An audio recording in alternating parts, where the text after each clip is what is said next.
Aleluia. Glória a Deus. Aleluia. Coloca a mão no teu coração, vamos fazer uma oração? Pai, nós te agradecemos por hoje. Te agradecemos pelo teu amor, te agradecemos pelo teu cuidado e pedimos que nessa manhã o Senhor possa mais uma vez falar conosco, falar aos nossos corações, trazendo, Senhor, a resposta, trazendo a cura, trazendo muitas das vezes o confronto necessário, Senhor, para que possamos crescer e avançar, Senhor, rumo às tuas promessas, Senhor, rumo ao nosso encontro contigo, papai. Em nome de Jesus, fala conosco nessa manhã, Senhor, nos abençoe muito através da tua palavra.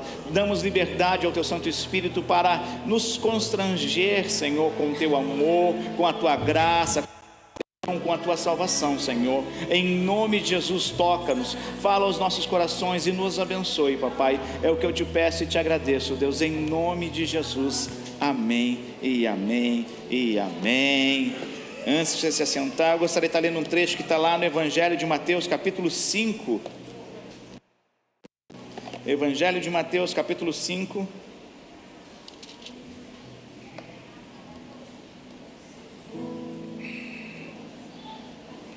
Amém?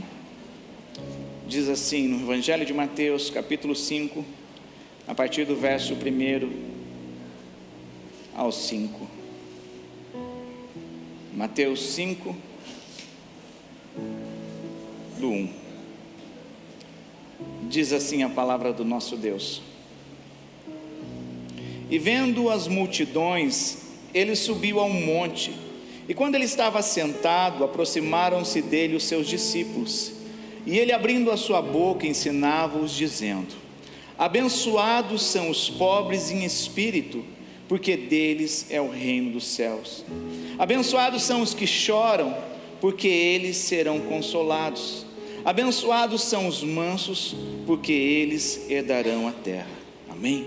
Senhor, essa tua palavra, fala conosco, Deus, porque ela é fiel e verdadeira, papai, em nome de Jesus. Amém, amém. Você pode se assentar. Estamos felizes de estar na casa do Senhor, amém?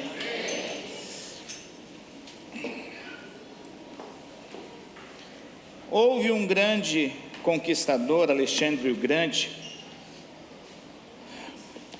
precedeu o Império Romano, né? E o Império Grego dominava o mundo.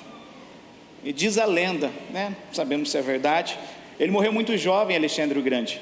E quando ele morreu, diz que ele fez questão, ele deixou algumas instruções como ia ser o sepultamento, o velório dele. Diz que o caixão dele devia ser aberto, as mãos para o lado de fora, e se jogando a fortuna dele pelo caminho para dizer algumas mensagens. Olha, os médicos nem a ciência conseguiram reverter da morte para a vida.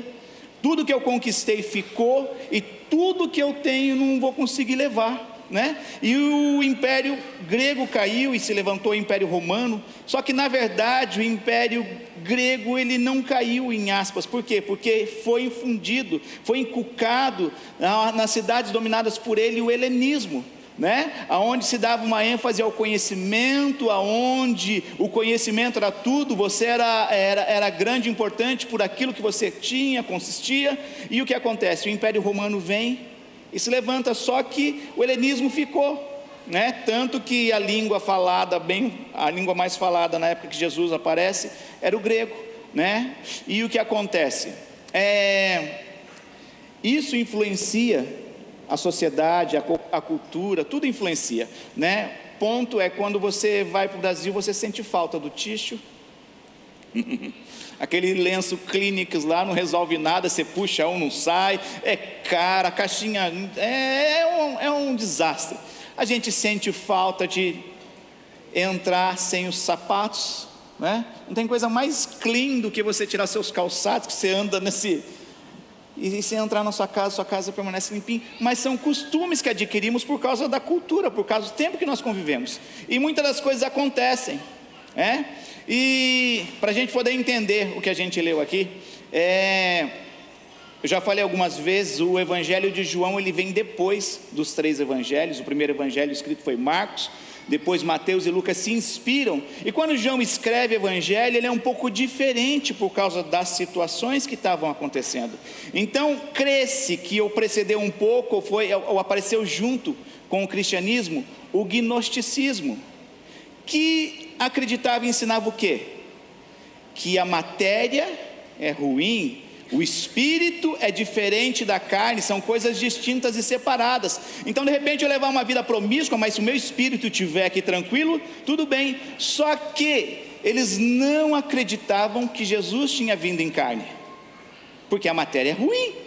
Como que o Filho de Deus pode vir num corpo carnal de um homem, de um ser humano e habitar? Então eles não acreditavam nisso. Até aí tudo bem, é o direito deles acreditar o que eles quiserem. Só que isso começou a difundir com o cristianismo. Então começou a aparecer alguns cristãos gnósticos.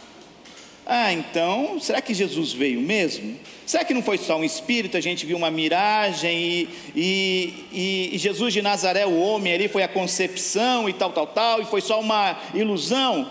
E começou a se infiltrar. E aonde João se levanta, e ele começa a escrever o evangelho dele com um propósito de rebater. Então você vai entender quando você lê lá em 1 João, a gente leu alguns trechos semana passada, a primeira epístola de João, capítulo 4, você vai entender porque João escreve assim.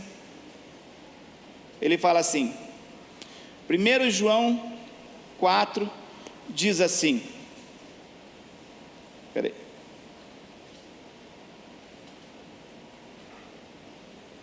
ele vai falar que aquele que reconhece que Cristo veio em carne, vem de Deus, mas aquele que não confessa, não crê, é o espírito do anticristo. Por que ele está falando isso? Porque o gnosticismo não acreditava que Jesus tinha vindo em carne. Então, João pega e se levanta e começa a escrever o evangelho dele, e escreve essas epístolas, logo depois. Por quê? Para tentar inculcar no coração dos cristãos a essência. Então quando ele fala, olha, nós ouvimos diretamente dele, nós vimos ele, nós andamos com ele, caminhamos com ele, por quê? Para declarar por cristãos daquela época, que olha, nós sim andamos com Jesus, nós vimos ele operar milagres, nós vimos ele morreu, mas ele ressuscitou. Então estava se difundindo isso. Por quê? Porque depois que o gnosticismo entrou, a prática não se perdeu, ele existe ainda até hoje. E o que acontece? O que ficou inculcado na mente, na cultura humana, é que a matéria é má. Amém? Aí para você talvez não mude nada a matéria ser má, mas o que eles pregavam é, tudo que é matéria é ruim, dinheiro é ruim. Você der dinheiro para você vai ser ruim? Não, talvez não seja a solução é Cristo. E eles difundiam, e o que acontece? Começa a aparecer votos de pobreza. Eu não posso ter bens, eu não posso ser feliz, porque se eu sou feliz eu estou andando na carne. Se eu sou feliz, eu não estou espiritualizando as coisas, eu estou sendo um homem carnal, eu estou sendo um homem pecador. Eu tenho que andar triste, cabisbaixo e infeliz da vida. Era isso que estava sendo inculcado, e isso ficou tão difundido que o catolicismo levanta isso e não faz somente voto de pobreza, faz voto de castidade. Não, porque eu vou me preservar. Tá certo que de vez em quando euro sai, né? Mas ser casado, você entendeu? E fazem um voto de castidade. Mas o que acontece? O pecado não sai daqui. Quantas feiras engravidaram o homossexualismo? Isso não somente no catolicismo, em diversas religiões, em qualquer lugar do mundo, onde o pecado, onde o homem dá lugar ao pecado, o pecado floresce. Mas o que acontece? Ficou inculcado isso, e até aí tudo tranquilo. Só que querendo ou não, um pouco, o cristianismo pega um pouco isso e absorve isso. Pastor, por que você está falando isso? Lá em João 10:10, não é o diabo o ladrão, tá? Mas o ladrão vem senão para roubar, matar e destruir. Mas eu vim, Jesus falando, para que tenham vida e vida em abundância. Quando fala em algo abundante para você, qual palavra que vem à sua mente? Vamos lá. Muito. Tem alguma palavra negativa? Medo, preocupação? Não. Abundância supera, amém? A abundância vem, é algo que transborda, é algo que não vai ter falta, é algo que você não vai ficar preocupado, é algo que você não vai ficar lá vendo e averiguando, não, porque você sabe que tem abundância. Existem 7 festas comemoradas pelos judeus, 7 importantes, 7. 6 delas são celebração. Uma, o Yom Kippur, é o dia onde se tira para jejum, para pedir perdão. O resto é celebração. O resto é coma, beba, alegre, celebre. Vocês estão entendendo? Então, quando nós vemos aqui Jesus, depois de um silêncio de 400 anos, aonde alguns segmentos judeus, fariseus, se levantam se achando maior que a maioria da sociedade, maior que todos os seus semelhantes. Por quê? Porque eles eram aqueles que faziam além da lei de Moisés, e eles começaram a implementar e inculcar isso. Você não tem uma casa, você não tem uma família, você não tem culto, então você é inferior a mim. E isso que estava sendo inculcado. Depois de 400 anos aparecem os fariseus do nada. Eles apareceram, não tinha no Antigo Testamento, eles aparecem. Se a gente olhar e falar, uau, que povo zeloso, né? Lava a mão para comer, vai no banheiro, lava a mão, antes, faz um monte de coisa. Mas Jesus rebate muitas vezes ele, por quê? Porque era algo externo, não era interno, não vinha do coração. Jesus uma vez se refere e fala, vocês são como um sepulcro caiado, está bonitinho por dentro, branquinho, limpinho, lindinho, mas por dentro é podre. As suas palavras me honram, mas o seu coração está longe de mim. Porque o que nós cantamos, quando nós cantamos, é de dentro para fora. A mudança vem de dentro para fora. Não é a roupa que eu visto, a gravata que eu visto, a Bíblia que eu uso. A palavra tem que estar impregnada aqui, o temor tem que estar impregnado aqui para que haja uma mudança. E vai ser algo orgânico e natural, não vai ser algo forçado. Vai ser algo que vai acontecer quando você menos espera. Não falo mais palavrão. Não minto mais. Eu tinha vontade, não tenho mais vontade. De repente alguns vícios, parou. Porque é algo que acontece de dentro para fora. Mas quando a gente tenta fazer o inverso, a gente leva na força do nosso braço. Aí uma hora a gente aguenta, outra hora a gente aguenta, mas chega um dia que a gente não aguenta e cai a máscara, talvez cai sei lá o que. E o que acontece? Nós precisamos entender que Deus chamou o seu povo para ter uma vida de abundância. Essa vida de abundância não é no céu. Essa vida de abundância é para você viver aqui. E vida de abundância é não pegar e ficar lá com uma rede, tomando água de coco, debaixo de uma sombra na beira da praia. Não é isso. É muito mais que isso. Como nós cantamos aqui, é o preparo para que a gente cante esse lindo dia. O dia que a gente se encontre. Só que até a gente encontrar com Ele tem um processo, que é a qual Deus estabelece princípios para nos ensinar. Então Jesus, chegando no meio da sociedade onde eram arrogantes, um povo oprimido que se sentia rejeitado, Deus tinha se calado, Deus não tinha dado nenhuma direção, e o que acontece? O primeiro sermão de Jesus, o primeiro ensinamento de Jesus, ele sobe ao monte, alguns acreditam para fazer referência a Moisés. Por quê? Aonde Moisés recebeu as tábuas da lei? No monte. Acreditam que é uma alusão a Moisés. Então ele fala, olha, e depois ele fala, eu não vim abolir, mas ele faz uma alusão, olha, novo mandamento vos dou. Então ele sobe ao monte, ele se assenta, a Bíblia faz questão de dizer isso, porque isso era o que os rabinos faziam, se assentavam o povo em volta para poder falar. Ele faz questão de deixar claro, mas para e pensa, a primeira mensagem que Jesus começa a estabelecer e pregar para implantar o reino de Deus talvez na sua versão não esteja assim, mas feliz, abençoado, bem-aventurado.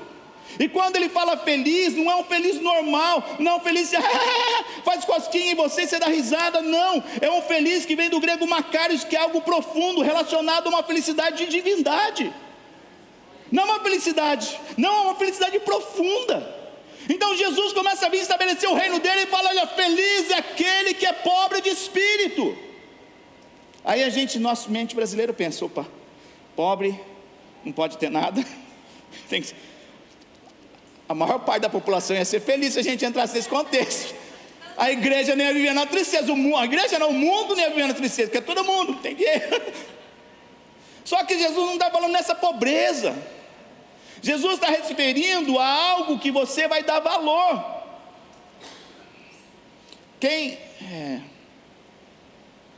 Eu sou de uma época onde tinha o parquinho. A alegria do parquinho era você comprar lá os tiquetozinhos, né? E o brinquedo mais radical que tinha na cidade onde eu morava era a monga, a mulher macaco, a mulher gorila. Ai, que idiotice. Sentava a mulher lá, aí tinha um jogo de luz, de imagem lá, e daqui a pouco saiu um macaco vestido atrás de você, saia gente atropelado e tal, e um pouquinho menos radical era o carrinho bate-bate, que você tinha mais medo da faísca que caía em cima do você. Algumas cidades existem até hoje. Aí depois você vem para... Eu fui no Hopi Hari também, fui no Play Center, né, no antigo Play Center, fui no Hopi Hari, é outro nível. Só que aí você chega no Japão, tem Universal Studios. Você não vai querer saber mais de monga, você não vai querer saber mais de carrinho bate-bate, você vai querer saber do Spider-Man, você vai querer saber dos negócios mais avançados. Porque deixou de ter valor? Não. É porque você encontrou algo mais valioso. Eu ia trazer meu Palme, não encontrei. Quem é da época do Palme? Houve uma época na igreja que os pastores tudo tinham um negócio chamado Palme Top. Era a Bíblia digital. Eu tive a oportunidade de ter uma. Deus é bom, a minha esposa é boa, generosa. Era 60 mil aquela Bíblia digital. A gente olhava lá e pegava a canetinha e ficava... Você entrava no culto assim, você sentia. Passou, veio a Apple e detonou isso aí. Ninguém quer mais saber disso. Ninguém quer mais saber. Tem um iPhone, o iPhone faz tudo. Eles deixaram de existir. Mas tem coisas na nossa vida que não deixam de existir, não vão sumir até o último dia das nossas vidas. Mas nós encontramos algo de maior valor. E o que acontece é o que a pastora falando com de oração. Eu deixo. Poxa, se eu tenho a oportunidade de andar aqui no Spider-Man, para que eu vou andar na monga? Não vou brincar na monga. Se eu tenho a oportunidade de desfrutar daqui, por que eu vou viver aqui? Então Jesus, quando está falando o reino de Deus, é semelhante a alguém que busca boas pérolas e a encontra. Uau, é igual criança. Já viu criança quando tem um brinquedo? Está lá, dá o tablet na mão dela, ela vai largar tudo, porque ela sabe o valor que tem. Ela sabe a importância que tem. É assim ou não é? Nós fazemos assim na nossa vida. Nós trocamos de emprego por causa de Jacuém, não faz as contas, o tanto que vai gastar, o tanto que vai aumentar. Nós trocamos um monte de coisa na nossa vida, porque nós achamos que aquilo é um valor. Mas, quando Jesus está falando isso, é para alguém que consegue ser pobre, não financeiramente, mas alguém que consegue ser pobre ao ponto de poder entender que tem algo melhor, tem algo que ainda não supriu tudo. Não é o multimega milionário, não, é alguém que necessita, transferindo para o espiritual, ilustrando. Alguém pobre de espírito, igual Jesus está falando aqui, é alguém igual a Isaías, que fala, uau, eu pensava que era o cara, o profeta, o bonzão, mas eu sou um homem de lábios impuros, que habito num povo de impuros lábios. É você ter espaço para se arrepender do pecado. Um homem pobre de espírito, ele se envergonha quando ele erra, porque tem espaço para entrar a presença de Deus, o Espírito Santo de Deus ali, trazer a revelação, a consciência do pecado, ele se arrepender. Sabe que é um homem pobre de espírito? É um homem que quando está diante de um milagre, ele passa a noite inteira sem pescar, ele passa a noite inteira sem fazer nada, e não era porque era hobby, era porque era o sustento da casa dele, e ele está diante de Jesus. Jesus aluga primeiro ele sai. Só quando a gente faz as coisas para Jesus, nada é em vão. Pedro, vamos agora para o Mar Alto. Senhor, mas vamos, Pedro. Lança a rede. Senhor, eu passei a noite inteira e não peguei nada, mas sob a tua palavra eu lanço as redes. Quando Pedro vê o resultado de confiar na palavra de Deus, o que Pedro faz? Jesus lança um chamado para ele: vem, Pedro. Senhor, afasta-te de mim, porque eu sou um homem pecador. Sabe por quê? Porque naquele exato momento Pedro estava pobre de espírito, tinha espaço para Deus agir, tinha espaço dentro dele para ele reconhecer as suas falhas. Mas quando eu estou cheio de mim, errou, eu não. Sabe aquela pessoa que nunca pede perdão? Nunca erra? Erra a humanidade inteira, mas ela não erra. É uma pessoa que é rica no espírito. Não tem espaço para Deus compadecer. Não tem espaço para o Espírito Santo agir. Agora presta atenção. Jesus voltando aqui, ele começa o sermão dele principal. O primeiro degrau que ele coloca é o primeiro exemplo que ele dá: pobre de espírito. Ele não vai falar bem-aventurado, feliz quem é limpo de coração. Por quê? Porque é um processo. Mas bem-aventurado é aquele que se acha um nada, aquele que de repente se acha que não tem mais jeito, porque tem espaço para movimentar e fazer na vida dele. Agora, o que é um homem que não é pobre de espírito? Pedro, João, convém que o Filho do Homem padeça, mas antes ele vai ser humilhado, ele vai ser preso, ele vai ser crucificado, mas depois vai ressuscitar. Longe de ti, Senhor. Pedro, se não sou eu peneirar, te guardar, você tinha rodado, Pedro. Que isso, Senhor? Eles podem te negar, mas eu estou pronto para morrer contigo. Cadê aquele homem pobre de espírito que reconhecia que era um pecador? Estou andando com Jesus. Vocês são a ralé, eu sou íntimo de Jesus. Eu não sou discípulo de Jesus. Eu não sou multidão. Eu sou ali, ó, top 3. Eu estou ali, ó. Subiu para a cabeça em algum momento. Em algum momento ele se encheu e a pobreza se esvairou, ao ponto de Jesus, não foi homem, não foi João, não foi Tiago, foi o próprio Deus, falou: Pedro, toma cuidado porque você vai me negar. Conhece pessoas que você fala, ela não vai? Não está pobre de espírito. Conclusão que eu chego: não adianta a gente falar, é lançar pérolas aos porcos, você vai falar, vai cansar, a pessoa não vai mudar, deixa ela. Quando a gente canta, eu quero me esvaziar, você acha que é do quê? Tem alguns que talvez pensem que é de peso. Seria bom se unisse útil ao agradável. Mas se esvaziar do nosso eu, é se esvaziar das nossas emoções, dos nossos sentimentos, dos nossos pensamentos. Se os pensamentos dele são maiores que os meus, mais altos que os meus, é se esvaziar dessas coisas, para dar lugar para ele preencher. Bem-aventurado, feliz, quem é pobre de espírito, porque eles serão, deles é o reino dos céus. Às vezes a gente canta tanto, a gente faz tanto, mas Deus, ele vem estabelecer princípios, ele vem deixar esse caminho. Ele começa esse sermão dando a direção, ele começa o sermão dando os pontos para que a gente pudesse ser feliz. Só que em Jesus isso tem a ver com a justiça dele. Por quê? Porque na nossa justiça quanto mais eu tenho, mais feliz eu sou. Não é assim? Quanto mais coisa eu tenho, mais feliz eu sou. Quanto mais oportunidade tiver, mais feliz eu sou. Porque a gente associa ao que nós temos e não ao que nós somos. Quem aqui já ouviu da sua mãe, da sua avó, se você de repente foi fazer uma faculdade e falou: agora vai ser alguém na vida? Quantas pessoas você conhece que não tem uma faculdade e estão lá em cima? Porque é o diabo que coloca isso, é a sociedade que coloca isso. Deus não quer que você seja igual a ele, viu, Eva? Olha, você não é feliz porque sua esposa não tem 1,80 m, não é magra. Olha, você não é feliz porque você não tem um bom emprego. Está vendo a alegria do Tantocha? Cadê o Tantocha? Olha a alegria do Tantocha, ele é feliz. Quando você fica ralando lá, né? Você pensa que a vida é tranquila? Tranquila é a vida da corretora de seguros,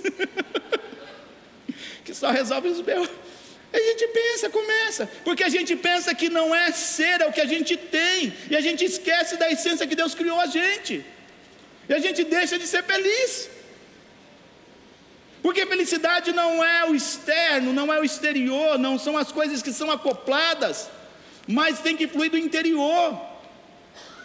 Como eu sempre falo, eu sou o homem mais feliz desse mundo, eu sou o marido mais feliz, o pastor mais feliz. Posso ser mais? Lógico. O dia que obedecer mais a palavra, eu vou ser mais feliz. O dia que você estiver vivenciando as promessas de Deus, eu vou ser mais feliz. Mas hoje, eu sou feliz. Eu sou feliz com o carro que eu tenho, tá? O Fred Krueger me encontrou ali, se você ver, tem um arranhão assim que pegou de fora a fora. Eu sou feliz. Não preciso de mais nada. Agora não quer dizer que eu não possa ser mais feliz se tiver um carro mais confortável, amém? Mas a minha felicidade não depende se eu tiver, já sou.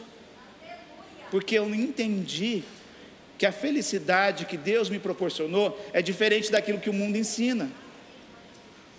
Imagina se toda a humanidade fosse esperar, aonde que está na Bíblia? Não está na Bíblia, mas é a sociedade que inculca. Se você não tiver uma faculdade, se não tiver 2 faculdades, você não vai ser ninguém, não tem problema nenhum, eu não sou contra estudar. Estude, jovens, estude, para que portas maiores se abram para você. Mas a gente vincula aquilo que a gente precisa conquistar, e a gente sabe o que a gente acontece? A gente leva uma vida infeliz, porque a gente pensa, não tenho, não cheguei lá, não conquistei, não vai ter, mas Jesus deixou o caminho. Em qual tradução está feliz na sua Bíblia? Levante a sua mão. Evangelho de Mateus capítulo 5, verso 3. Qual tradução que a gente leu tem alguém que está feliz aí? Aleluia, obrigado, minha esposa lá, a gente sempre combina, tá?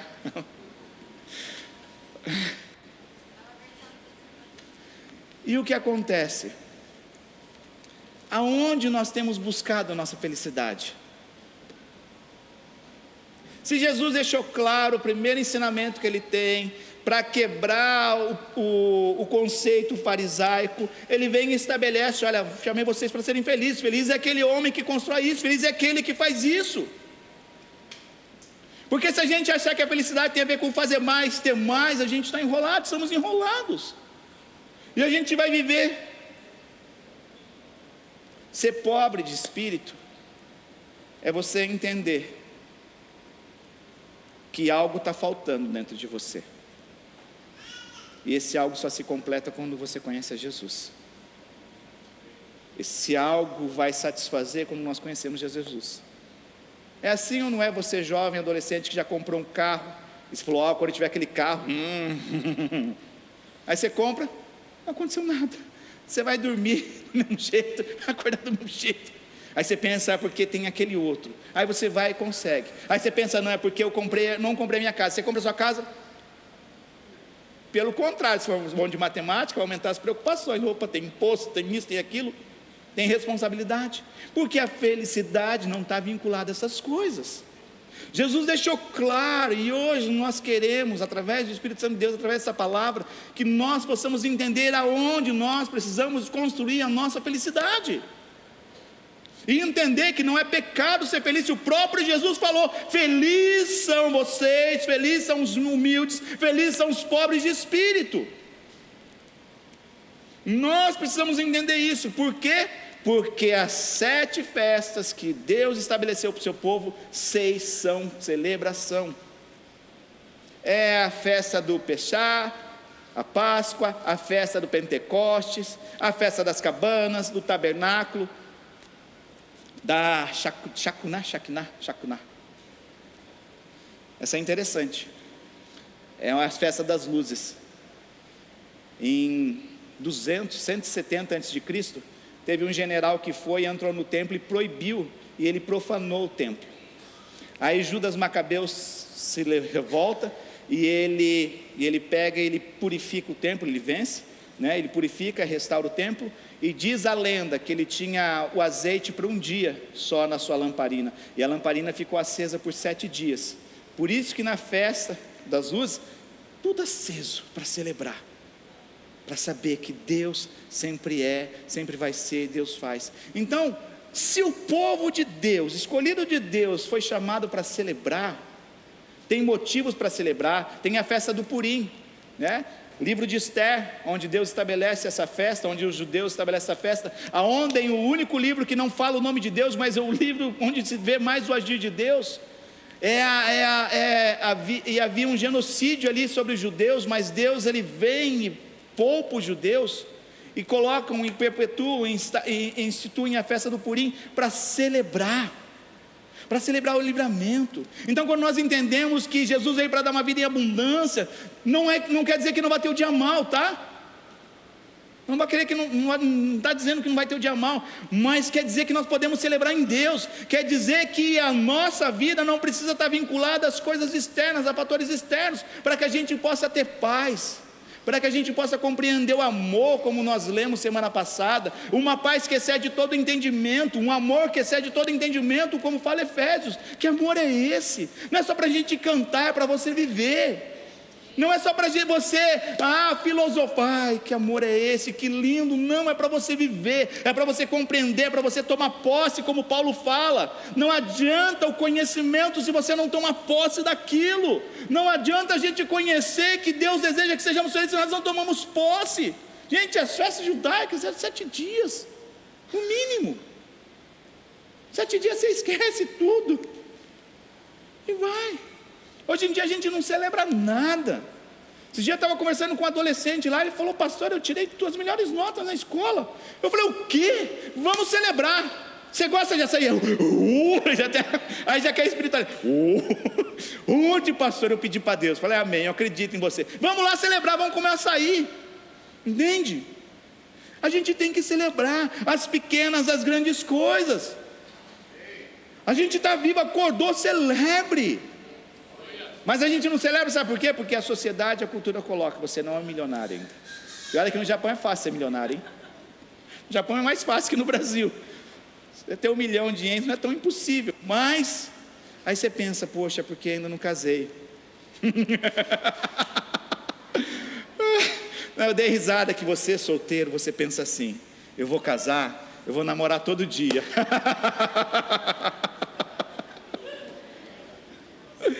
Não é bem assim a vida. Desculpa, viu? Não faz o celibato não, casa, né? Mas não é assim a vida. Aí você pensa num monte de coisa, você fantasia, porque eu não sei quem coloca isso.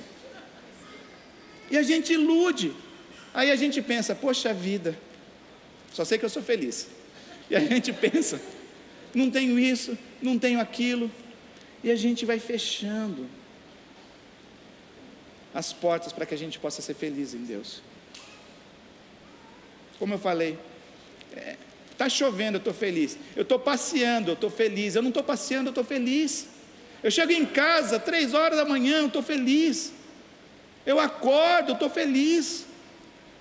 Por quê? Porque eu resolvi um dia acreditar nesse evangelho, em cima desse evangelho, construir a minha vida e estabelecer. Se são esses passos, vamos lá. Eu sou uma pessoa falível, não me canso de falar isso. Por quê? Porque eu sei que eu vou falhar, eu vou errar. E isso faz com que eu tenha uma mente, o meu coração esteja sempre aberto para poder de repente ser corrigido. Porque eu sei que uma hora eu vou falhar. Eu não sou Deus, eu não sou perfeito, eu não sou super-herói. Eu tenho as minhas falhas, as minhas limitações, mas eu sei que em Deus eu posso ser restaurado, em Deus eu posso ser perdoado, e em Deus eu continuo caminhando. Às vezes a gente tem medo de errar, e a gente fica igual aquele desenho de Facebook lá: estou esperando o tempo certo. Aí está lá você, jovem, adolescente, cheio de sonho. Daqui a pouco está lá a caveira lá, e não aconteceu nada. Permita-se. Eu não estou falando para você sair errando, mas dê espaço para você errar. Pelo menos você tentou, pelo menos você falou: uau, fui e não gostei. Até com comida, erre com comida, vai lá, é bom, vai lá, não era bom, mas pelo menos você sabe. A pior coisa é ficar aquela coisa encucada: será que é? Será que não é? Por isso Deus fala: provai e vede que o Senhor é bom. Prova, vê. Hoje, daqui a algumas horas, a gente vai ter o 2º batismo na igreja. Não fique triste por de repente não ser na praia, porque está frio a temperatura. E você tem um pastor que te ama, que eu mandei colocar em água quente. Para vocês. Mesmo não entrando na água, falei: olha, coloca água quente para temperar a água. Mas vocês vão fazer algo histórico. Vai ser o primeiro batismo dentro da igreja. São pessoas que estão caminhando, vão falhar, mas tem pessoas que amam elas para ajudar. Essa é a verdade do Evangelho. Isso é o reino expandir, isso é o reino crescer. Mas não, a gente estipula lá. Não pense que você, quando você for ser pastor, você vai ser feliz. Você pode ser feliz do jeito que você é aí. Ah não, porque o dia que eu estiver pregando os motivos dos cabelos brancos, o dia que você tiver uma igreja, é responsabilidade. E não tem problema nenhum se você tiver em Deus, a responsabilidade você dá conta. Mas o problema é querer fazer algo que você não foi chamado para fazer. Sabe por quê? Porque as pessoas falam. Se você fizer isso, você vai ser feliz. Quantas pessoas que você conhece que fizeram faculdade e não exercem? Aí, ó. Aqui, não precisa levantar a mão, mas nós temos bastante pessoas formadas aqui. São alguém na vida. Fizeram faculdade. Não está vinculado. Quando Satanás, através da serpente, fala: Deus não quer que você seja. Estamos sendo roubados daquilo que Deus já nos deu. Nós estamos sendo lesados daquilo que Deus já fez. Não estipule um padrão a qual você não possa. Pior, não é nem você que estipula, a sociedade coloca, você coloca ali, você começa a almejar. Não é por aí. Como o Alexandre o Grande, ele não levou nada. Os faraós, pior. Os faraós, se você for ver um pouco de arqueologia e história, você vai ver as tumbas dos faraós, todas as riquezas deles estavam ali. Por quê? Porque eles acreditam que quando ele reencarnar, está aqui, está perto, está junto. Não é assim. Desse mundo a gente não leva nada. Está na Bíblia, você veio nu, você vai vestido, mas a roupa atrás você vai comer roupa. Vai passar. E o que é importante? O que deve ter valor? O que deve ter valor? Que nós possamos ter sempre esse espírito, um coração quebrantado, espírito contrito. O Senhor não rejeita, porque tem espaço para Deus agir. E eu estou dando exemplos claros. Ser pobre de espírito é o primeiro encontro de Pedro, mas depois ele encheu. Eu sou apóstolo, eu sou discípulo íntimo, e faltou espaço para que o Espírito Santo continuasse a agir. Bem-aventurados os que choram, porque serão consolados. Você acha que eles estão chorando de alegria aqui ou de tristeza, de alguma coisa? Você está chorando de alegria, você não precisa de consolo. Ganhei na Mega Sena, você não precisa, porque aconteceu alguma situação triste. Olha o espaço. Se é pobre de espírito, você tem espaço para se arrepender, há lugar dentro de você para que se arrependa dos seus pecados. Isso vai causar uma dor em você, e você vai chorar, porque você sabe, quando você peca, você não peca contra as pessoas, você peca contra Deus. Se o pecado é sexual, a Bíblia fala que você peca contra o seu próprio corpo. Por quê? Por isso há doenças, por isso há mães solteiras, por isso há abortos. Por quê? Porque o que peca, o pecado sexual é... Amém? E ele começa a falar: bem-aventurados os que choram, porque serão consolados. Se tem uma coisa que o mundo não pode ter, e a Bíblia diz, é o que? O Espírito Santo de Deus, porque eles não conhecem. Se tem uma coisa que traz consolo, e a gente viveu alguns momentos que às vezes faltam palavras para o ser humano, e como ser humano a gente se sente impotente, mas o Espírito Santo consegue consolar na maior dor, talvez, que seja a perda de um ente querido, que é a morte, a separação. Só o Espírito Santo.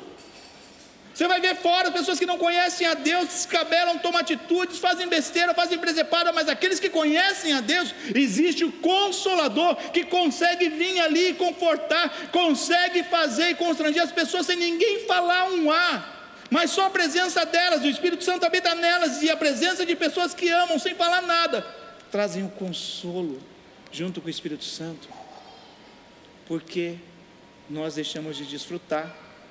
Quando nós desfrutamos, nós estamos sendo felizes, nós estamos sendo bem-aventurados, nós estamos sendo abençoados. E Jesus continua: bem-aventurados mansos, porque herdarão a terra. Qual o oposto de manso na sua cabeça? Fala uma palavra. Raiva, irado? A não ser que você esteja fazendo dieta, mas se alguém vier e te der uma coisa gostosa, um doce gostoso, você não vai ficar irado, amém? Não. Porque ira tem a ver com mexer com nós, tirar do nosso foco. Sabe quando você fica irado? Quando alguém pega o seu lugar. Geralmente acontece isso no refeitório da fábrica, né? Onde tem o nome da cadeira. Geralmente acontece isso quando fazem as coisas não do nosso jeito, ou quando contrariam. Amém? É ou não é? Você não fica irado quando dá um joinha para você no sinal. Você não fica irado quando alguém faz um coraçãozinho para você. Você fica irado com o oposto disso, amém? Estou certo ou não? Ou se você tem irado por menos que isso, a gente precisa conversar, hein? Alguma coisa errada, tá? Mas nós ficamos irados quando tiram a gente do trilho. De repente você está lá e trocam você de linha, e coloca esqueci o OEM para ir no seu lugar, e faz você fazer zangueão naquela linha ruim, porque te tirou da conformidade. Você está no trabalho, você está gostando, aí vem o OEM, que é o cara que não tem nada a ver com a sua linha, trabalhar na sua linha, e você vai fazer zangueão no lugar ruim. Aí ele levanta. Por quê? Porque tem a ver com orgulho, tem a ver com egoísmo, tem a ver com o nosso umbigo. E o que é ser manso? É você não ansiar por nada. Algumas traduções estão humilde. É você não pensar mais do que deve pensar além de você mesmo. Um exemplo. Talvez você entre aqui e fale, uau. Você vai num lugar, uau, eu vou sentar no primeiro melhor lugar que fica perto do ar-condicionado. Isso é um pensamento egoísta. Ou você pode vir com um pensamento, uau, será que está todo mundo sentado? Será que aquela mamãe no colo está cansada, está cansado o braço, vou pegar uma cadeira para colocar? São os dois tipos de pensamentos que a gente pode ter. Mas quando eu tenho um pensamento egoísta, eu estou deixando de ser manso, porque eu espero ser recompensado, eu espero algo, porque eu mereço, não tem ninguém falando aleluia, eu mereço na minha pregação, vamos lá, não tem ninguém falando glória, porque eu mereço. Tem a ver com mais comigo do que com as pessoas. Por isso é fácil se irar, porque tem a ver comigo. Qualquer coisinha que muda e tira do foco, mas quando eu sou manso, eu vou ser feliz e eu vou herdar. Quando eu sei que eu não tenho nada lugar e você não tem medo de perder, porque você sabe que existe um Deus que prometeu e Ele é fiel para cumprir, Ele não vai te enganar, Ele não vai te defraudar, você aprende a descansar. O que é ser manso? É quando, dois simples exemplos, né? É quando tem lá a festa e tem um monte de salgadinho. Aí você pensa, ainda bem que eu vim primeiro, que tem essa coxinha que é gostosa. Ainda bem que eu vim primeiro, que tem o pudim da Lore. Eu vou pegar 2 pedaços, né? Para mim e para o Espírito Santo. eu vou comer. Você não pensa se tem 10 na fila. Agora o que acontece? Faz alguém ao contrário. Tem aquela festa, vem o pudim da Lore, aí o pastor te chama para conversar, entra 20 na sua fila. Aí acaba o pudim, o que você vai ficar? Irado. Você não vai herdar nada. Aprenda a ser igual ao pastor. Ele não faz isso também, vai sobrar muita comida no Café com Deus, né? Seja o último a comer. Semana passada foi nas correrias, gente dando aula, coisa. Gente, vi aquela coisa mais gostosa que tinha ali, né? O sushizinho da Sônia. Olha, pastor, tem uma sacolinha para você. Eu falei, que é? Tinha 5 sushizinhos assim. Aí depois tinha uma esfirrinha. Entende? Ah, você fala porque é pastor. Não. É porque eu sou manso. É porque quando tinha ali, eu peguei uma só para provar. Eu falei, não, tem mais gente. Tem a ver com você confiar em Deus. Tem a ver com você não ser apegado. Tem a ver com você não ficar lá tendo um sentimento egoísta. Isso tem a ver com humildade. Tem a ver com você não se preocupar com o seu nome. O que Jesus falou? Falaram, olha, mas eles estão fazendo o seu nome. Deixa, dai jogo, estão fazendo o nome, dai jogo, vai lá. Quem comigo está juntando, está tranquilo. Não tem problema. Jesus foi manso. Moisés foi manso. E onde a gente vê a mansidão de Moisés? O povo.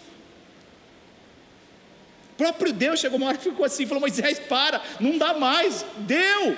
Não, Senhor, né? Vamos aí, a gente aguenta mais um pouquinho. Por quê? Porque ele se esvaziou, não tem a ver com o que pensam, não tem a ver com o que acham de mim. Então, quando a gente entra nesse nível, a gente é feliz. Quando a gente entra nesse nível de não se importar, de se esqueceram de você, você consegue ser feliz. Lembrei do pastor Tanjo, uma situação que eu falei para ele. Ele falou: não fui, estou feliz. Dá job, eu estou feliz. Eu falei: não tem aí, não está vinculado. O pior é quando... O quê? Não me chamaram? Não me contaram? Aí você vive nesse mundo, num mundo que é paralelo àquilo que Deus estabeleceu. E sabe o que acontece? Escoa. E a gente deixa de ser feliz, e a gente deixa de viver a vida. Por quê? Porque não foi o princípio que Deus ensinou para estruturarmos. Feliz são os mansos ou humildes, porque eles herdarão a terra. Verso 6: bem-aventurados que têm fome e sede de justiça, porque serão fartos. Nós temos buscado a nossa justiça ou a justiça dele? Mas buscar em primeiro lugar o reino de Deus e a sua justiça, as demais coisas serão acrescentadas, e estas coisas serão acrescentadas. Em qual justiça nós estamos buscando? Qual justiça que você tem fome? Qual justiça que você fica: ai, se aquele chefe ele vai ver só? Qual justiça nós temos caminhado? Ai, porque na Bíblia fala que a mulher tem que se submeter ao marido, senão, ai, você. Qual justiça nós temos caminhado e pautado a nossa vida? Por quê? Porque não adianta nós cantarmos que somos o povo mais feliz da terra, se nós não vivemos na essência. Pastor, mas por que você está falando isso? Porque Jesus começou com esse sermão, quebrando o silêncio, e estabelecendo a felicidade, estabelecendo: olha, eu quero que você seja abençoado, eu quero que você seja abençoado, bem-aventurado, eu quero que você seja feliz. No começo do ministério dele, o grande sermão, o sermão do monte, onde ele vem estabelecer os princípios, ele coloca: feliz é o homem. A pergunta é: está tendo abundância ou está faltando felicidade? Nós precisamos alinhar. Por quê? Porque nós precisamos transmitir isso. Tem pessoas que estão em escuridão, tem pessoas que estão nas trevas. A gente reclama do que a gente tem, você não sabe quanto ser feliz.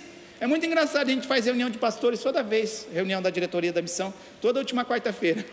É engraçado, você pensa que você está meio... o negócio está pegando aqui, aí você ouve umas histórias assim, você fala: uau. Aí tem um pastor que sempre fala: ufa, eu estou no céu e não sabia. Porque às vezes a nossa tendência é pensar: poxa, o negócio está ruim, e não valorizar e reclamar. Por isso que eu não permito, eu sou o pastor mais feliz. Está com problema, eu sou feliz. Está assim, eu sou feliz. Está cansado, eu sou feliz.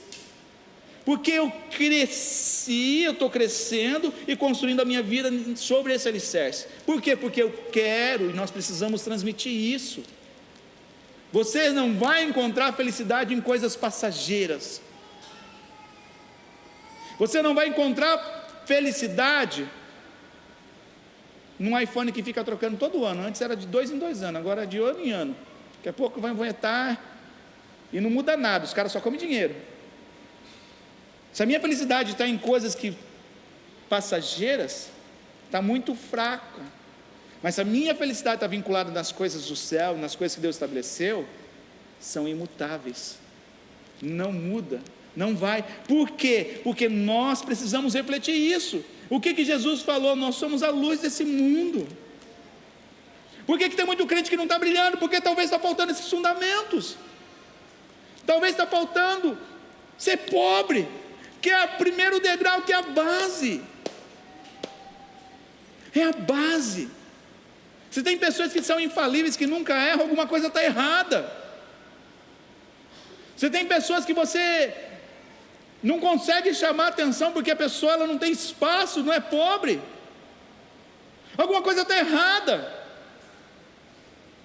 Alguma coisa está errada, e precisa ser mudado hoje. Para quê? Para que a gente venha a ser feliz, para que a gente venha a ser pleno, para que a gente venha a abundar naquilo que Deus conquistou e morreu por isso, para que a gente possa refletir isso para as outras pessoas que não têm. Tem tanta gente que está mendigando tanta coisa que talvez você está fazendo motainai. Talvez você tenha coisas que você fala, uau. Conversando com o pastor novamente, a gente fica acha engraçado. Às vezes tem esposas assim que reclamam do marido, maridos que reclamam da esposa. Você fala, meu irmão, você não sabe, se fosse casado, tivesse em outra família.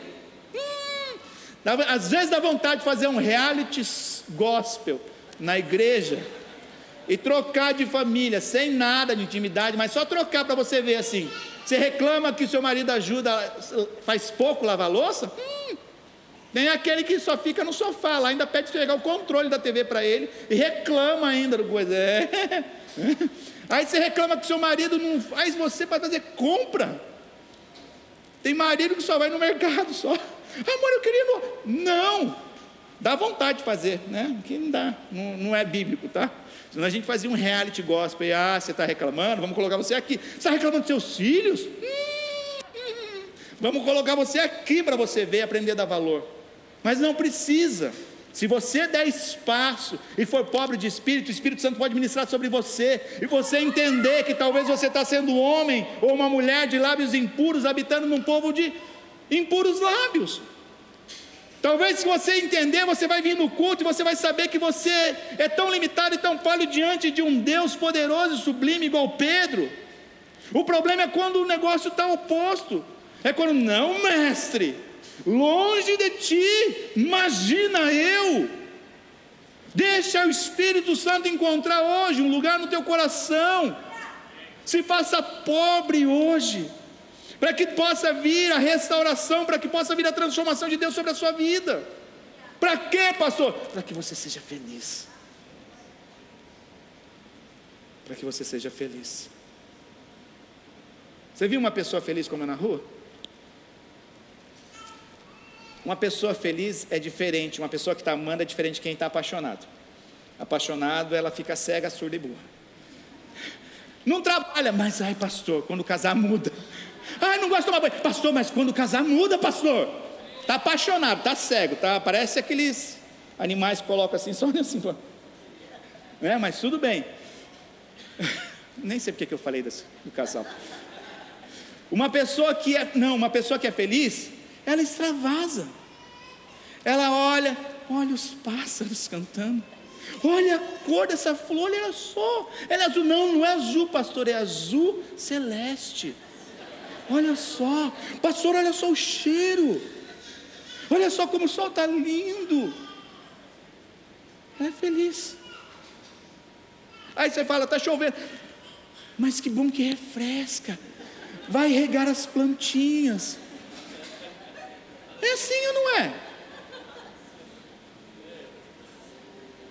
Agora leva uma pessoa infeliz num restaurante bom, gostoso. Que demorou, hein? Esse garçom lá, não deu risada, não atendeu direito, viu? Meu Deus, viu? Nossa, que longe. Nossa, que caro.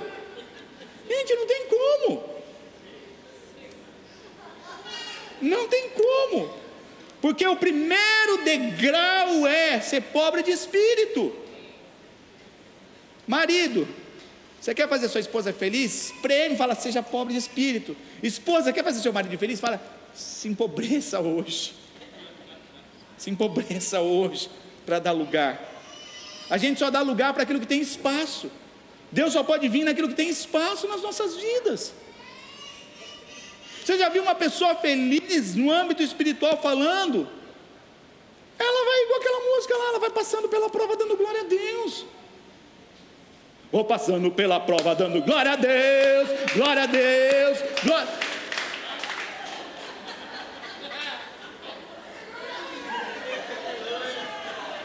Uma pessoa infeliz, gente, é difícil você sustentar porque é um saco furado.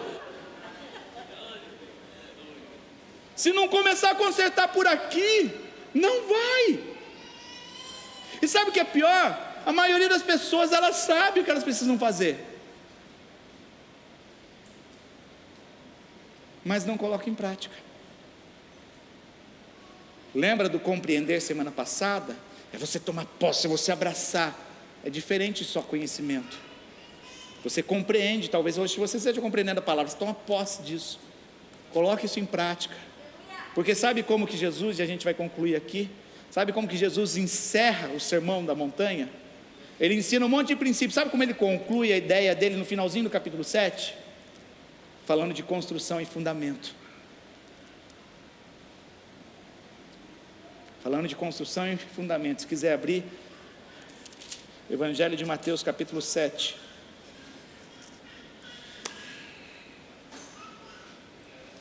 Verso 24. Todo aquele, pois, que escuta essas minhas palavras e as pratica, assemelhá-lo-ei ao homem sábio que construiu a sua casa sobre a rocha. E desceu a chuva, vieram as inundações, sopraram os ventos e golpearam contra aquela casa, mas ela não caiu, porque ela estava fundada sobre a rocha. E aquele que ouve estas minhas palavras e não as pratica, compará-lo-ei ao homem insensato que edificou a sua casa sobre a areia.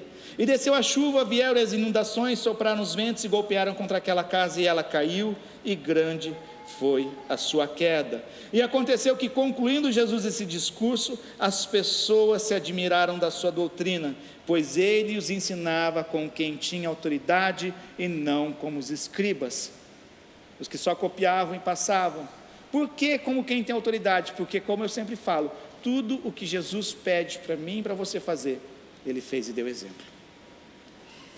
Por isso ele tinha essa autoridade. Sabe por que muitos pais e mães hoje não têm autoridade? Porque está faltando praticar alguma coisa. Pai, mas você não falou que não podia gritar? É, filho, mas é só você com seus amiguinhos. O pai pode gritar com a mãe. Pai, mas você não falou que tinha que pagar, não dever? É, filho, mas é dentro de casa, aqui é diferente. Pai, mas você não falou que tinha que orar? É, filho, mas é na igreja só, no domingo só, quando a gente vai. O que nós estamos ensinando para os nossos filhos? O que os nossos filhos podem ver? Aonde nós estamos construindo tudo aquilo que nós aprendemos? Eu tenho visto pessoas no decorrer desse ano conquistar promessas. Eu tenho visto pessoas nesse ano falar, uau, qual a diferença delas para mim e para você? Talvez ela está construindo sobre a rocha, está mantendo. Sabe por que muitas coisas não são mantidas? Porque não se constrói em cima da rocha, porque dá trabalho. É mais fácil fazendo o que tem areia, está fácil ali, vamos ali.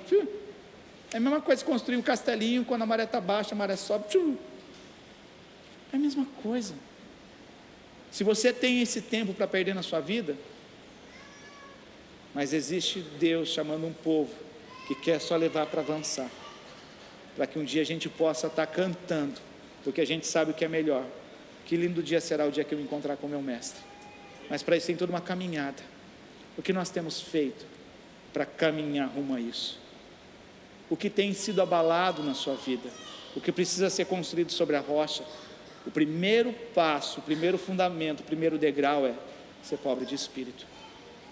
Eu não sei se já acontece com você, mas eu como pastor, às vezes eu falo, uau, e eu não sei, mas o Espírito Santo às vezes fala, às vezes você sabe, porque você conhece, mas fala, uau, era para tal pessoa estar aqui, era para tal pessoa estar recebendo oração, mas sabe o que falta? Talvez uma pobreza de espírito. Nunca na minha vida eu vou estar cheio o suficiente, é uma criança, Alice está aí hoje? Não veio, né? Alice é uma grande pregadora, né? Falaram para mim, olha pastor, se ligar para ela agora e falar para ela pregar no culto amanhã, ela vem. Falei, eita, isso aí, ó, glória a Deus. Menina, aí.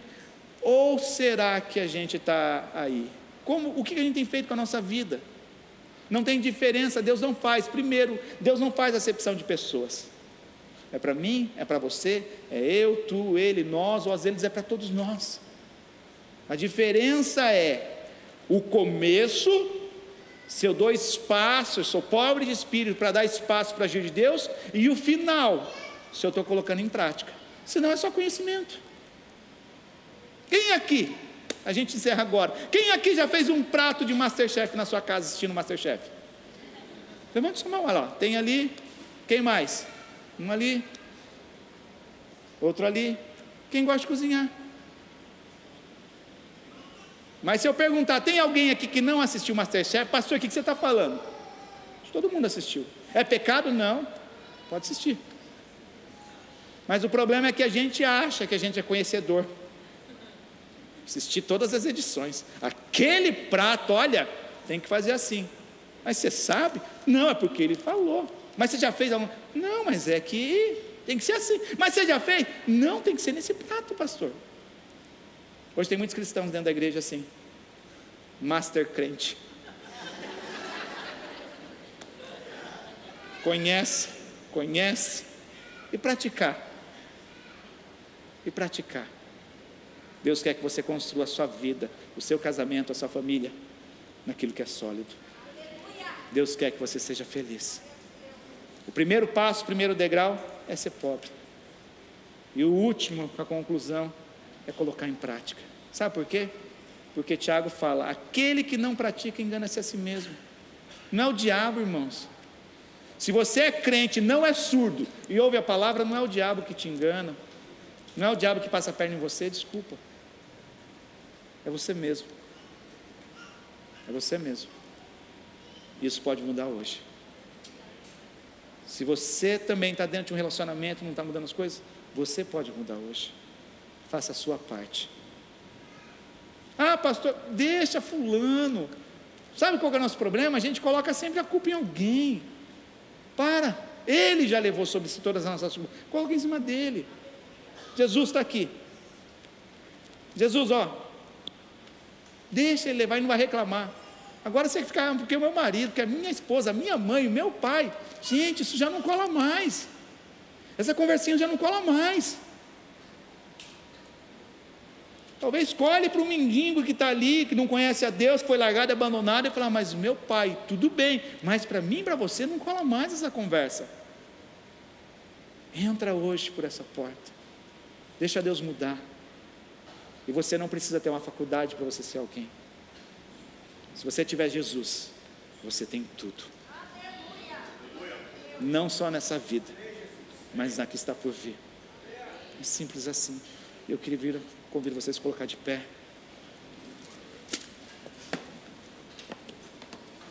Talvez tenha que fazer uma renovação da mente. Talvez tenha muito helenismo incutido. Tem os cristãos helenistas. Pela palavra a gente vê. Eu não quis adentrar em cima das festas, mas está tudo pautado no Antigo Testamento. Mas Deus é um Deus que chamou a gente para celebrar. Como nós vamos ser recebidos, gente? Por que você acha que crente gosta de comer? É bíblico. Qual que vai ser a festa para receber a gente? É o jejum, vem para o céu. Não, vai ter as bodas do Cordeiro. Só que para você participar dessas bodas, você tem que desfrutar de uma vida santa, temente a Deus aqui. E é isso que Deus quer fazer, amém? Coloca a sua vida diante do Senhor. Independente da situação, eu tenho a convicção de que Deus trouxe essa palavra, e se você está aqui para ouvi-la, é porque Deus quer abençoar a sua vida. E eu queria orar por você, eu queria te convidar a vir aqui à frente. Se tem alguma área, ou se dentro da sua vida, do seu coração, tem faltado espaço para um arrependimento, para um choro, para de repente olhar para os seus erros e valorizar quem Deus é. Você tem algo na sua vida que tem tomado o lugar de Deus, alguma coisa está errada. Nós precisamos estar vazios, pobres, para que a gente possa reconhecer o verdadeiro valor que é em Cristo. Se alguma coisa mudou, talvez foi nesse caminhar igual Pedro teve com Cristo, mas isso Deus pode mudar hoje. Eu queria orar por você, porque Deus quer abençoar a sua vida, a sua família, o seu casamento. Deus quer que você seja feliz e viva uma plenitude em Deus, mas há um caminhar para isso, há o primeiro passo, o primeiro degrau para se escalar, mas há a conclusão de você colocar em prática. Talvez você conheça tudo isso, talvez isso não é novidade que eu estou falando, mas o que falta é a prática. E para a prática também tem que ter uma humildade, você tem que estar vazio, porque você vai entender que o que Deus está falando é o melhor para a sua vida. Eu queria orar por você, eu te convido, vem à frente para que a gente ore por você. Você que quer dar esse primeiro passo em direção àquilo que Deus tem para você. Você que quer aprender a reter, você que quer aprender a construir a sua vida, mesmo a sua felicidade naquilo que Deus estabeleceu. E a gente só lê alguns princípios, tem mais. Feliz é aquele feliz é aquele. É assim que Jesus começa um discurso depois de 400 anos. Jesus veio estabelecer um caminho para ser uma felicidade, não algo passageiro, como os fariseus tinham da boca para fora, mas algo que é real. Talvez você nunca vivenciou isso, porque talvez as pessoas só te iludiram, mas existe um Deus que é real, existe um Deus que é verdadeiro, existe um Deus que é fiel, existe um Deus que é poderoso para operar a cura hoje sobre a sua vida, existe um Deus poderoso para te libertar de qualquer vício, de qualquer pecado, existe um Deus que é poderoso para te perdoar, existe um Deus que te chamou para ser feliz. É por você que queremos orar nessa manhã, é por você que queremos orar essa manhã. Não perca essa oportunidade. Eu vou chamar os líderes para estarem orando por você, mas não perca essa oportunidade. Não perca essa oportunidade em Deus. Não perca essa oportunidade em Deus. Não perca essa oportunidade em Deus. Ainda há tempo de você construir algo antes que esse ano se encerre. Ainda há tempo de você direcionar a rota da sua vida em cima de princípios eternos e verdadeiros. Ainda há tempo de você mudar. Hoje o que Deus te chama é para de repente uma mudança de direção. Coloque a sua vida diante de Deus. Os líderes podem estar orando, mas coloque a sua vida de Deus e peça para Deus, ou peça para você se esvaziar, para que haja espaço. Esvazie-se hoje diante da presença de Deus, não da sua identidade. Deus não quer que você perca uma identidade, mas Deus quer encontrar espaço para que haja um arrependimento. Deus quer encontrar espaço no teu coração para que haja arrependimento, para que haja uma mudança, para que haja uma transformação, para que haja uma restauração. Se tem algo que tem te roubado a felicidade, alguma coisa errada está. Alguma coisa errada está, e tem a ver com o nosso orgulho, tem a ver com o nosso eu. Deus te chamou para ser feliz e herdar. Se você não tem herdado nada, seja manso. Peça para Deus um coração manso. Peça para Deus um coração manso nessa manhã. Se esvazie, se esvazie, se esvazie. Encontre lugar, encontre lugar para que venha um arrependimento, para que venha uma restauração, para que venha uma mudança. Pare de altos e baixos, pare de altos e baixos na sua vida. Pare de levar uma vida inconstante, pare de levar um casamento inconstante, de altos e baixos. Pare de ter uma vida financeira inconstante, pare de ter uma vida espiritual inconstante. Deus te chamou para plenitude, Deus te chamou para abundância, Deus te chamou para isso. Foi para isso que Ele morreu, foi para isso que Ele morreu naquela cruz, foi para isso que Ele suportou, foi para isso que Ele enfrentou, foi para isso que Ele foi humilhado, foi para isso que Ele foi humilhado.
Se pecados têm sido mais constantes na sua vida, talvez tenha faltado espaço para Jesus ser valorizado na sua vida. se vício, se a pornografia, se prostituição, adultério tem sido mais valioso, o que está faltando é uma pobreza de espírito, para que Cristo brilhe. Não sou eu falando, Ele tem o valor dele, Ele é soberano, Ele não precisa sujeitar nada, mas para você ver esse brilho, há uma necessidade de uma pobreza de espírito, para que você veja o valor em Deus, para que você veja o valor em Cristo, o que Ele sofreu, o que Ele aguentou, o que Ele morreu, o que Ele suportou, para que você fosse feliz, para que você fosse feliz. Se esvazie de si, se esvazie de si, deixa toda a depressão embora, dê lugar para a felicidade que é em Deus, deixa todo o medo embora, deixa toda a raiva, deixa toda a ira, deixa todo o pecado e olhe para o valor que Cristo tem. Deixa a luz de Cristo brilhar, deixa a luz de Cristo brilhar. Reconheça hoje a pérola de grande valor, reconheça hoje a pérola de grande valor e deixa tudo para trás, deixa tudo para trás, deixa tudo para trás.